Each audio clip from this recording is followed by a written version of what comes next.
Hi, I'm Chip Rogers, and welcome to the AAHOA Educational Experience. Thank you for joining this week as we talk about the Americans with Disabilities Act and changes to that law that may impact hotel owners. With me this week is Marion Vessels, Director of the Mid-Atlantic ADA Center. Marion, thank you for being with us. And to her right, Cleo King with the United Spinal Association. Cleo, thank you for being with us. Thank you. All right, so we've had, in a prior show, we talked a little bit about what happens in the design and construction process for new hotels. But of course, you've got a lot of existing hotels in which changes are going to have to be made to make sure that they're in compliance. Tell us a little bit, first of all, about 2010 standards. What does that mean? In September of 2010, Department of Justice issued a new regulation that adopted the Access Board's guidelines from 2004 and created what was called the 2010 standard. And that provides requirements for new construction, alteration of existing facilities, and also Department of Justice has kept in the barrier removal piece. So for existing facilities, if they complied with 1991 standard, the original, for lack of a better term, ADA, they're fine. If they did not, then once March 15th comes along, they would need to comply with the 2010 standard and any aspect that did not comply with the 91 standard. So if they complied with the original 1991 law and standard as written, then they're in compliance? For everything that was addressed in the 1991 standard, that's called safe harbor. Okay. So if they built their restrooms accessible under the 1991 standard, they're fine. They don't have to make any changes if they're not doing any alteration work. There are some facilities that are not within that safe harbor because they weren't adequately addressed in 1991, and some examples of those kind of features are pools, spas, exercise equipment, so gym facilities in a hotel. So if you were in compliance with the 1991 standards, you're good, but if you were not, then when you make those corrections, you need to bring that up to the 2010 standards, correct? After March 15th, 2012, okay. Yes. Which will be here, that's happening soon. Safe harbor, I mean, that's a kind of a legal term that we hear a lot. What does that actually mean with respect to the ADA? What it means is if they complied with the 1991 standard, then they don't have to do anything.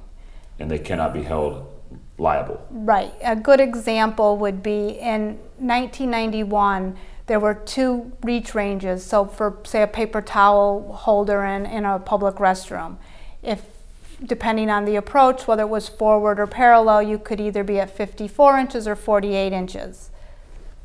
The 2010 standard now only has the 48-inch requirement above the floor. So a restroom that has their paper towel dispenser at, say, 52 inches is fine. They don't have to go around the whole facility and lower everything to 48. Now, if they make an alteration and they move the paper towel holder because they're fixing the wall, they would put that in then at 48 inches because it's now they need to comply. So any changes, so you may be in safe harbor because you're in compliance with the 1991 standards, but any changes going forward that you're doing to your property in just a general aspect, you need to make sure that those changes now comply with the 2010 standards, correct? Correct. And again, this safe harbor idea or the terminology is really providing some sort of legal protection for the property owner. How far back does the ADA go? If you had a hotel that was built in the late 1800s, are you still required to be in full compliance with the 1991 Act?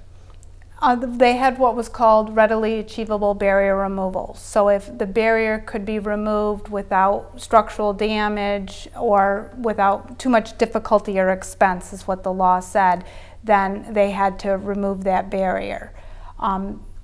If it could not be done, then they wouldn't, have to rip down the building and construct it again.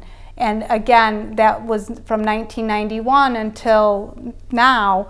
So it was an ongoing standard. So while it may have cost money, over 20 years it did become readily achievable because you would be saving up and trying to remove that barrier as time went by. The terms difficulty or expense, I guess, are fairly loose terms. What does that actually mean, and who determines what's too difficult or not difficult? Who determines what's too expensive or not expensive? And I would assume that it probably also relates to the size of the property, doesn't it? Yes, it does. And Department of Justice in their regulations did come up with some guidelines. The size of the property, is it an independently owned, say, it's a boutique hotel, one person owns one hotel, or is it a chain and they own hundreds of hotels around the world? So you look at the actual entity that owns the property, what their revenue is, if there's any kind of franchise agreement, what's that agreement, and you kind of weigh the factors. So that someone who says operates a mom and pop boutique store isn't going to have the same type of responsibility that a huge chain store would have. And I would imagine that over time, I'm not saying the problem lessens, but over time the number of properties that were built prior to the ADA, of course, they slowly but surely go away, so that we hope that someday all the properties will be in compliance, because that's the way they were constructed, right? Right. Let's talk about inclusion of recreation aspects in hotels. Marion, you want to talk about that? Certainly. There's some brand new features that are required. Recreational facilities had never had a definition of what they were and how they needed to be accessible. So now your fitness area, your workout room, now needs to be accessible to people using wheelchairs. And for some, that's going to be a real challenge, because some of them have lots of equipment into a very, very small space. And there needs to be maneuvering room around each different type of equipment. So that's going to be a challenge for many hotels. And the other big one, and it's huge, is that hotels that have pools are now going to have to install permanently a pool lift to allow somebody who is unable to walk or independently enter the pool to be able to independently enter the pool with a permanently installed pool lift, so they can go to the pool whenever they want, just like anyone else. Would a pool lift fall under the difficulty or expense arena, to where a small boutique hotel, maybe you've got a small pool and 20 rooms, says, that's just too expensive, we can't do it? Is that a legal claim? Absolutely.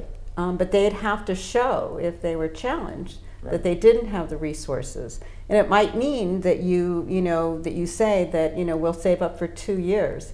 And there are some tax credits and tax deductions that would be available to be able to install that lift.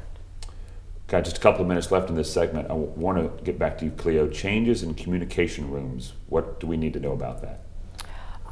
Well, the 2010 standards are very specific. You have accessible rooms for people that have mobility disabilities, and then you have the rooms with the communication features.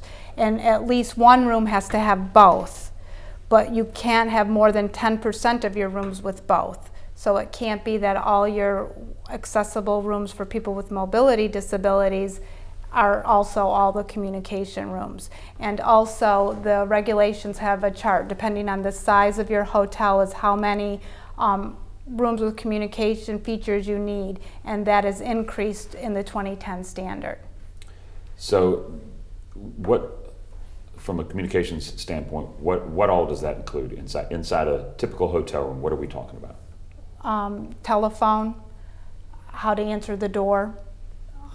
So a lot of existing hotels, while they weren't built and had the wiring in place, they'll have communication kits, they're called, and a person can take that to their room and use it, and that would be a reasonable accommodation for existing hotels.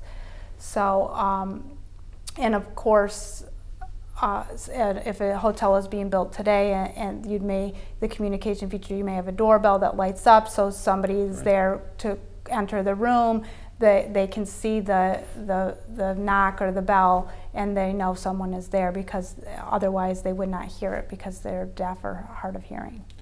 All right, we've got to take a quick time out, but we've got a lot more to talk about on this issue. The ADA, its impact on hotels, and how you can become in full compliance. We'll talk about that with our guest coming up right after this.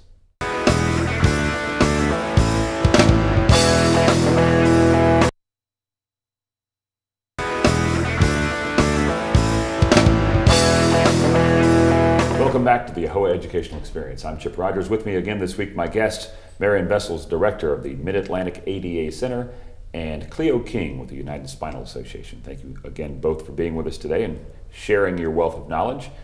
Let us talk about service animals. Marion, you pointed out to me there's a difference between a service animal and a companion animal. Right. Explain that. A service animal is specifically trained to provide a specific service to somebody with a disability. And that training can be through an organization or can be self-trained. But that animal is trained to assist a person in a variety of tasks. If it's somebody using a wheelchair, it could be retrieving things off the floor, opening doors, alerting when somebody's close, and all kinds of things. But there are seizure dogs that alert somebody when they're about to have a seizure. There's diabetes dogs that allow someone to know when they're starting to have some problems with their diabetes. There are hearing alert dogs that allow somebody to hear the baby crying or the door that is ringing. So there's all different kinds of dogs. Most of us are very familiar with dogs that assist people with vision disabilities, right, but they're not aware of all these other types of dogs that are trained specifically to assist a person with a disability. So a service animal is somebody who's trained specifically to be able to accomplish a task. A companion animal is not required to be allowed into a hotel or a place of public accommodation with these new regulations. A companion animal is something that makes people feel better. And most of us probably feel better when we're with our pets. But that doesn't mean we can take our pets everywhere we want them to be. And so there's a real difference between a service animal that has a legitimate role and responsibility and a companion animal that we just feel better when they're with us. So how does the business owner know the difference? Great question. First of all, it's acceptable if you have a no pet policy to have a no pet policy, but that does not apply to service animals. So there are two questions that you can ask, the Department of Justice says. And I suggest when you first encounter an animal with their handler, you can say, I have a no pets policy. And they'll have to tell you whether it's a pet or if it's a service animal. If they say it's a service animal, you're allowed to ask two questions. This is my service animal because I have a disability. You can't go to the next question and say, what's your disability? That's illegal. But you can say, if you're not quite sure, what job does the animal do for you? What service does the animal do for you? But that's it. You can't ask for certification, you can't ask for training papers, and you can't ask the person that's handling the animal what their disability is. So you can ask what specific tasks or specific service the dog provides, but you cannot ask the individual what their disability may or may not be. Okay. Dogs only, or is there another animal that qualifies? Right. Under these new regulations, it's dogs only. So that means you don't have to accept cats or ferrets or boa constrictors or all kinds of other animals we've heard about. There's a famous service rat in California. None of those are now service animals, only dogs, with the exception of a miniature horse. And I know that sounds, crazy. It's like, you can't have a horse in my hotel. But miniature horses are really probably about the size of a large Labrador. The benefit of a service horse is that a service horse active life as a service animal is about 20 years, and a dog is about 10 years.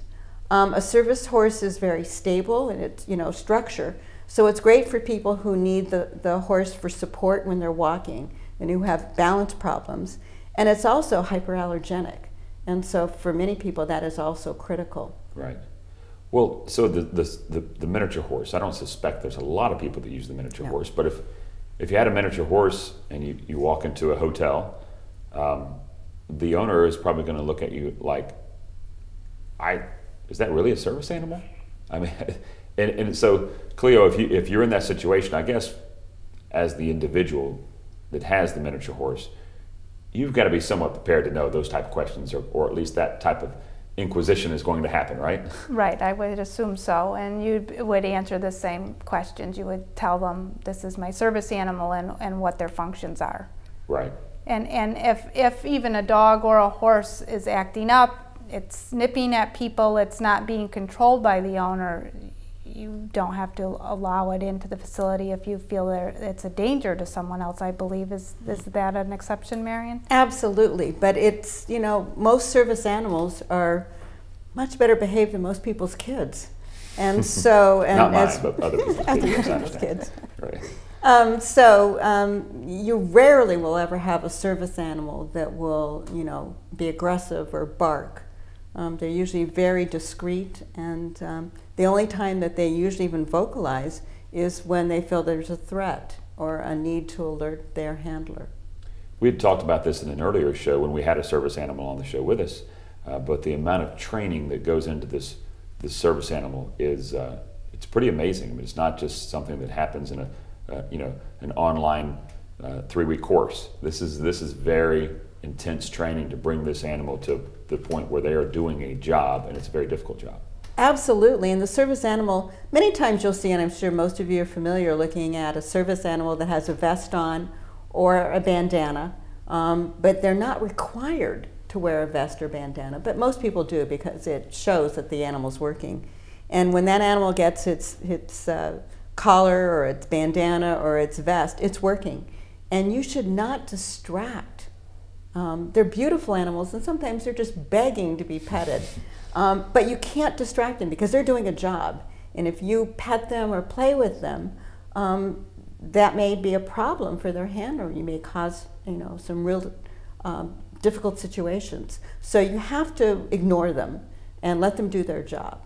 I would suspect it may also cause confusion for the animal themselves, because now they have another human who's there trying to show affection, and they're torn between doing the job they're supposed to do and somebody trying to pet them. So it's not only the situation, though I think that most human beings yearn to pet, particularly dogs, it's just not a good idea because it hurts the dog and of course it hurts the owner. Deposits at hotel rooms for service animals. I would imagine some hotel rooms or some hotel owners simply have a policy that if you're going to bring an animal, we'll allow that, but you're going to pay a deposit. But that is not allowed with service animals, correct? Right. You're allowed to have a deposit if you allow pets, but you cannot charge a deposit for a service animal. That service animal is there to assist the person with a disability, and they need to be seen as a unit. So it's not a pet, and you cannot ask for a deposit. If there is damage done, which would be really rare, but if there was damage done, you would follow your damage policy. But you cannot demand a deposit for a service animal. As we close out this segment, I want to get both of you on this one. Cleo, what are the biggest problems from a legal standpoint that you see with service animals and interacting with hotel owners and business-related interests in general? Businesses denying the service animal to enter, whether it be a hotel or a restaurant, and turning away the individual and their animal, and of course they're very angry and they want to pursue their legal remedies. Marion, what other problems do we see? Well, lack of training. Yeah. You need to train front desk staff. You need to train anyone that faces a customer. You need to make sure they understand that a service animal is allowed and is a part of the community, and you cannot turn them away. So when you see someone with a service animal, in a sense, you see that person, that animal, almost as a single unit that's renting a room from you. Correct. They're the unit. They're the unit. Got it. Great information. All right, we are flat out of time for this show, but make sure to join us again next week. We're going to continue to talk about issues similar to this, and our guest will be with us again. And this is Cleo King from the United Spinal Association, and of course, Marion Bessels, Director of the Mid-Atlantic ADA. Ladies, thank you for being with us. I'm Chip Rogers. If you'd like to contact me, you can do so via email, chip@ahoa.com. That's chip@ahoa.com. Until next week, we'll see you again.